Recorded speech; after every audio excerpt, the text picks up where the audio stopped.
Hello दोस्तों, नमस्कार। अवधिता लोकगीत चैनल में आपका स्वागत करती हूँ। आज मैं बहुत ही प्यारा माँ तुलसी जी का गीत लेकर आई हूँ।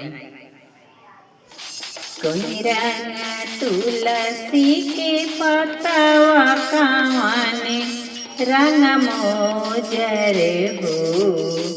कोई रंग तुलसी के पतवा कावाने रंग मोजर हो।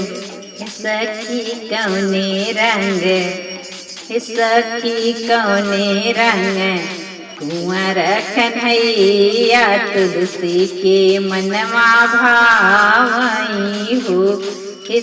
सखियाँ कौने रंग, कुंवर कन्हैया तुलसी के मनवा भाई गईले हो।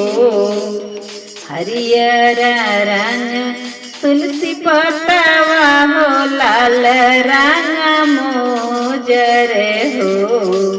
हरे रंग तुलसी के पतवा हो, लाल रंग मोजर हो।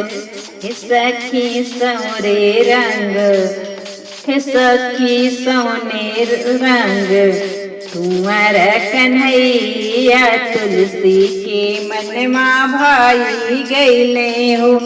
सखी सौरे रंग, कुंवर कन्हैया तुलसी के मनवा भाई गईले हो। कापी है के पतवा तो कापी है मोजर हो। कापी है हरियर पतवा तो कापी है मोजर हो। सखी काऊपी है कुंवर कन्हैया तुलसी के मनवा भाई गईले हो। सखियाँ काऊपी है कुंवर कन्हैया तुलसी के मनवा भाई गईले हो। जल पी है हरियर पतवा तो दूध पी है मोजर हो। जल पी है हरियर पतवा तो दूध पी है मोजर हो। सखियाँ माखन मिश्री खई है कान्हा तुलसी के मनवा भाई गईले हो। सखियाँ माखन मिश्री खई है कन्हैया तुलसी के मनवा भाई गईले हो। स्वर्ग कौन रंग कन्हैया तो काते हैं तुलसी की पतवा तो काती है मोजर हो।